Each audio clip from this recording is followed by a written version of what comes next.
Ladies and gentlemen, our next speaker is a very interesting speaker because many of the projects, the protocols here are actually built on this ZK EVM, right? We're actually going to be listening from the guy who built the code. So everybody is taking his code and building the protocol. So this guy is a really, really big name. You can see online, his name is in the same sentence as Vitalik Buterin. So Chih, Cheng, Liang, yeah, he's from the PSE Ethereum Foundation. So very, very interesting. And of course, this session is a little bit more technical. So please feel free to stay back if you're a developer. And if you're not, and it's a little bit beyond your knowledge, don't worry. I think just listening also helps a long way, right? It helps you get a little bit more involved in the developing infrastructure of ZK EVM. So he's going to be talking about something called Lookup, and he's going to be explaining it. You can see more people coming in already, I think, because they know he's speaking. So please come in. Please take your seats. This is one of the rare opportunities we get to listen to an OG from the ZK EVM infrastructure who has created the code that allows other protocols to go and make their projects. Okay, so that's quite interesting when we can get a look into his mind. All right, please put your hands together and let's welcome CC Liang. Thank you. That's a very nice introduction, and thank you for having me. You're very welcome. Thank you.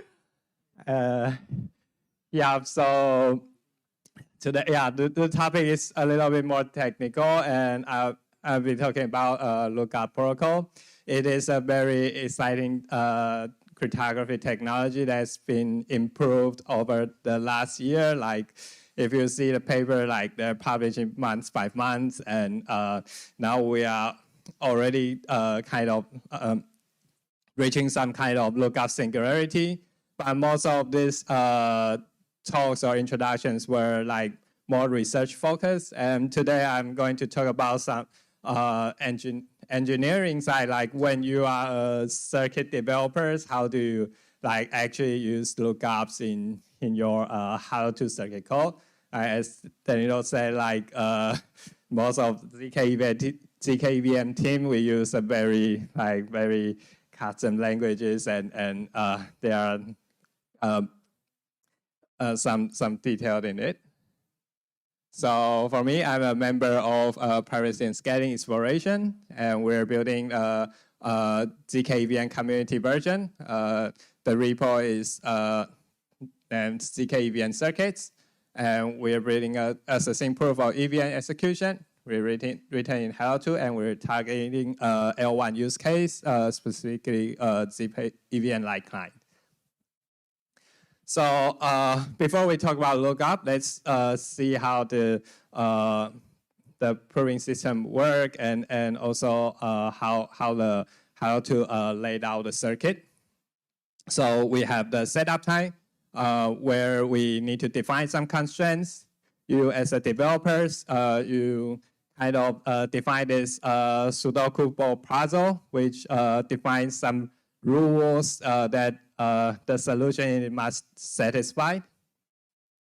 And then we compile this circuit into proving keys and verifying keys. And we send a verifying key to the verifier and proving key to the prover. And in the proving time, the prover has to fill in the computation trace into this Sudoku board. So everything happened in the proving time. I'll write in the red, like handwritten font. And then the prover generate a proof from this Sudoku board using the proving key. And the proof is just a list of bytes. But this list of bytes will be sent to the verifier, who use the verifying key to verify the proof and determine if the proof is correct or not. And then how do we define the rule of this Sudoku board? Like what value filled into the Sudoku board is correct or incorrect? So in how to, we kind of defined the circuit in a grid. So a cell in a grid is a finite field number. It's a very big integer, and it wraps over. So it's finite field arithmetics. And the rows are capped. They have a maximum, the maximum like 2 to the 16 or 2 to the 20 rows determined by the setup parameter you use. But they are free. Try to use as much row as you can. And for columns, they add additional cost and verifying cost. So if you need more computations, you need more cells to fill in values, and if you're running out of space, you add more columns. Try to think this is a truck and like loading a bunch of computations. And now there are different kinds of columns. So if we determine the Sudoku puzzle with this fixed column, which is determined at setup time, and the values are filled in the setup time. So I used this black font to represent the fixed column numbers, and also use this blue-purple color encoding for it. And this is determined at setup time. We call it fixed columns. And then the advice column is for the prover to fill in the proving time values into these cells. Then they are determined at the proving time, and they are visible to the prover, and the verifier doesn't have the access to these values. And the last one is the instance column. So those values are both visible to the prover and the verifier. So to recap, when we fill in the computation trace, the prover filled in the advice column and the instance column and generate a proof. And the verifier can see the information on the fixed column and the instance column and verify the proof. So for example, if you're writing a Tornado Cash application, you might need to put your public inputs on the instance columns. There might be Merkle roots, and the prover witness secrets and Merkle path inside the advice columns. So now we can express the constraints. How do we determine the rules are correct or not? There are 3 ways you can define the constraints in the circuit. One is custom gates, one is lookup, and the last one is copy constraint. But in this talk, we'll focus on lookups. So what is lookups? For a simple example, let's say the first cell of this column, prover can fill in every numbers, but let's call this number x. And we want to constrain this x to be either 1, 3, 4, or 11. Like you can choose like arbitrary numbers you want, but we just want to constrain that in either this 4. So as a circuit developer, you fill in these 4 numbers in the fixed columns, and then we define the lookup constraint as the cells to look up and the table columns to look up for. So what happened in the lookup protocol is, for example, the prover filled in 3 in the advice column, and the lookup will check if 3 is inside this lookup table. So as you can see, 3 is inside the table. So this circuit is satisfied. And for another example, if the prover filled in number 11 in the first cell, and then the lookup scan down the fixed column, and then if finds 11 is indeed in the column, then this is also satisfied. But if the prover filled in number 100, and then you scan down the lookup table, but there's no 100 in the table, so this is unsatisfied. So it is invalid proof if you send a proof to the verifier. This proof will be rejected. So that's how lookup table works. You fill in all the possible value in the table column. So one simple use case, which is very common, is a range check. So we can check if x less than equal to a and greater than equal to 0. If you use other constraints to program this will be very costly and very complicated. But with the lookup, you just fill in 0 to a into this table, and then it's done. Like you can and you can constrain like multiple different cells with the same cost. And the other very common use case is the bitwise operation. So bitwise operation is something like AND or XOR, something very, very common in your first programming language, but it's very hard to do in a circuit because the circuit only allows you to do additions and multiplications. And let's say we have 3 variables, x, y, and z, each are 1 bit.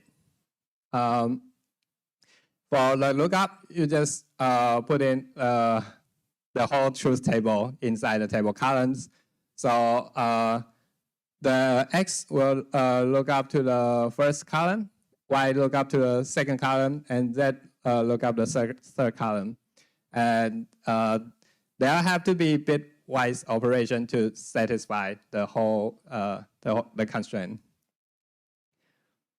And here the more advanced use case which we use in our ZK EVM circuit all the time is that it allows you to create an interface between different circuits. So we use lookup table as a kind of bridge to glue different circuits together. So each circuit can focus on their own core application logic. For example, we have a Merkle tree circuit. This is dedicated to the tree logic, and it needs catch-up hash functions to compute the parent nodes, but we don't need to write the whole catch-up hash function inside the Merkle tree circuit because catch-up hash function is a very complicated circuit. Instead, we create a lookup table which we filled in the catch-up input bytes to the catch-up output bytes. And then we use a catch-up circuit to verify the correctness of the table contents. And then for the Merkle tree circuit, it just look up to the table and find the corresponding output to the corresponding input. So the Merkle tree circuit can fully trust this table, and but we verify the table using the catch-up circuit. So this creates a good separate concern of different circuits. And for the future, or maybe it's we're getting close to that. Like, what if we can create a bitwise operation table that can handle many bits? Like, for example, in the previous example, the x, y, z, they are 1 bit. But what if we can do 32 bits? The table size would increase greatly to a degree that's not feasible in the current Hero2 setup. If you think Hero2 row has like maximum like 2 to the 20 rows, but like if you have 32 bits, like x would be, it would need 2 to the 32, and y need 2 to the 32, and the truth table would have 2 to the 64. Like it's very crazy big. So, but if we can do that, then we'll have this what Barry Whitehead called it lookup singularity, which we no longer need to program circuit in like custom gates and like all the crazy polynomials and like additions and multiplication of finite fields. We just use the regular like good old days like bitwise operations, 32 bits arithmetic. You can write it the circuit like your old programs, and we can forget everything about like writing like finite field arithmetics. And this year there is a new paper called "Unlock the Lookup Singularity" with Lasso by Srinath Sethi, Justin Fowler, and Raul Wabi. So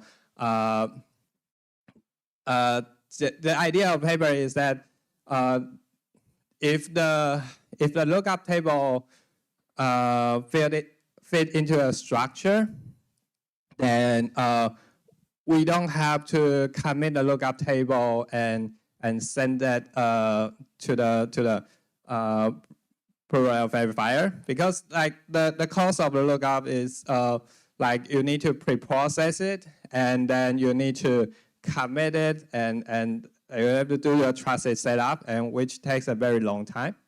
But if it fits some structures, you no longer need to like commit and set up and send it somewhere. Like you can use the lookup table directly. So yeah, that's my talk, and I put this picture because like it's the one I used in the previous like ZK introduction talk, and see if you can find a cat among these dogs. Thank you so much. Thank you. Let's give him a big round of applause. Thank you, CC. You said there's a cat there, is it? Where? Yeah, there's a cat. I'm looking for it. It's an illustration from Yashin. Anybody found the cat? Yeah. Oh, you found the cat. Okay, don't tell. I need a minute. Yeah. So if I can find the cat, I can become a ZK EVM developer? Yeah. I hope so. I wish. Okay, thank you very much, CC. I'll open the floor for questions. If anybody has any questions about Lookup, you want to ask? Okay, yeah, we got one over there. I'll pass you the mic. Give me a second. Okay. Here we go. You're very welcome. Hey, my name is Elias. So I heard a lot about Lookup, but never understood. So thank you today. Now I understand. Thank you so much. Maybe I have a dumb question, so maybe there's a simple answer. But for example, in Kero, we sometimes use range check to check that you're less than a U128. Yeah. So how would you do it with your limitation of 2 to the power 16? Yes, so that's a very good question. So for 1 to the 8, you have to break it down. Like, let's say if your lookup can process maybe 8 bits or 16 bits of bitwise operations, and you can break down your 128 bits integer or value into like, how many? 8. Yeah, 8 chunks. So, and you do the bitwise operation for each 8 chunks, and then you assemble the 8 chunks results together using, you multiply them by like 2 to the 8 and 2 to the 16, and then you sum them up together again. So that's how you do the big. I hope that answers your question. My brain is slowly melting. I hope I'm not alone. Anybody else have a question? I thought someone raised their hand at the back. If anybody else, just raise your hand. No question is too small or too big. Yeah. I always tell my students there are no such thing as stupid questions, only stupid politicians. All right, it's a bit about technical. It is quite technical. I'm not a developer myself. I'm just learning a little bit here and there. Oh, we got one? One more. We got one here, and then I'll do one last one with you. Yeah, we got a bit of extra time before 1 p.m., so go ahead. Yeah. Well, thanks for the awesome presentation, the awesome illustration by Yashin. But yeah, I actually had a question on the interface part. So, like, how large is the lookup table for that one? And because I'm looking at the input and output. That's like input for K-Check is, well, you can put in anything, right? So right. I'm curious about that. Exactly. So I kind of cheated here a little bit. So for K-Check input, you actually have to. The input could be like infinitely long, right?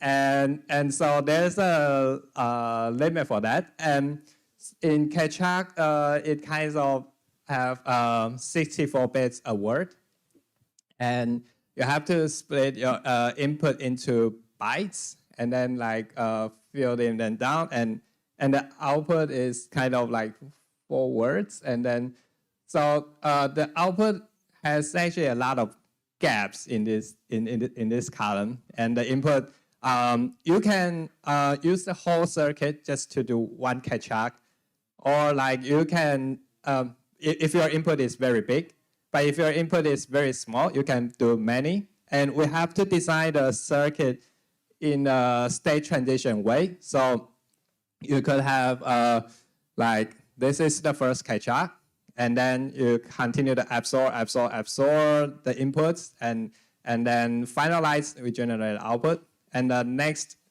input absorb, and until the end. So to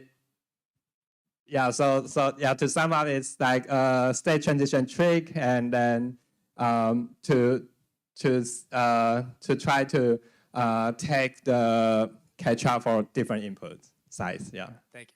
You're welcome. All right, That's a thank good you. question. Good question. I didn't understand it, but it's good. You want to ask something else? Okay. One day, my dream, CC, is that I'll become smart enough to understand all of this. One day. I just had a question on benchmarks, like how for something, just I don't know, proving, it could be a block because we've been talking about ZK VMs, could be proving, I don't know, just inclusion. How well does a lookup perform compared to a normal, I don't know, polynomial constraints? Yeah, that's a very good question, and I don't have a good answer for this one. Like, we know like one lookup is kind of, it takes like 3 times more cost than a custom gate, but I don't have a very good sense of the benchmark so far. Yeah. No worries. Maybe in the future you might have a good sense of it. Once there's more development on it. Ladies and gentlemen, let's give CC Liang a big round of applause. Thank you so much. Right, it's an honor to have you with us.